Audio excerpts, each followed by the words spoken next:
Écho et Narcisse. Écho était une nymphe qui n'arrêtait jamais de parler. Elle se promenait à travers la forêt sans cesser de pérorer ni de rire aux éclats. Irritée par ce tapage, la déesse Héra finit par lui demander de se taire. Mais Écho ne pouvait se contenir, c'était plus fort qu'elle. Un jour, Héra découvrit qu'elle était non seulement bavarde, mais aussi menteuse. Elle se mit alors très en colère. Pointant vers Écho un index vengeur, elle s'écria « Tais-toi, je te l'ordonne.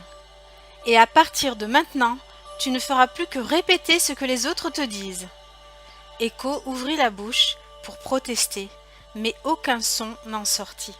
« Tu peux t'en aller maintenant, » ordonna Héra. « Tu peux t'en aller maintenant, » répéta Écho. Elle essaya de crier, mais en vain. Horrifiée, elle se mit à errer dans les bois. À partir de ce jour funeste, elle se retrouva seule, et si malheureuse. Plus aucun de ses amis ne voulait de sa compagnie. Un jour, elle rencontra Narcisse. Écho se cacha pour l'observer. Elle n'avait jamais vu de si beau jeune homme et tomba follement amoureuse de lui. Elle se mit à le suivre pas à pas, chaque jour. Souvent, Narcisse la surprenait. Au début, il ne lui prêta guère attention. Il avait l'habitude que les jeunes filles tombent amoureuses de lui. Mais il finit par se fâcher de voir que la nymphe le suivait partout. « Va-t'en, crois-tu que je t'aime » dit-il à bout de patience. « Je t'aime, » répéta Écho. « Laisse-moi seule, » ordonna Narcisse. « Seule, » répéta Écho. Elle continua d'errer tristement dans les bois. Au fil des semaines, elle devint de plus en plus maigre, de plus en plus pâle, puis finit par disparaître complètement.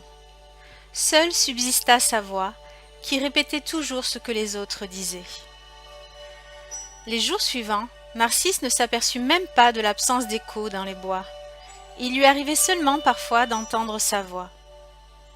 La déesse Artémis décida de punir Narcisse d'avoir été si orgueilleux et si cruel. Un jour qu'il était seul, elle le fit asseoir devant une mare et lui demanda de contempler les profondeurs de l'eau. Il aperçut alors un visage. Comme il ne s'était jamais vu dans une glace, il ignorait que c'était son reflet. Jamais auparavant il n'avait vu si beau visage. Il en tomba immédiatement amoureux.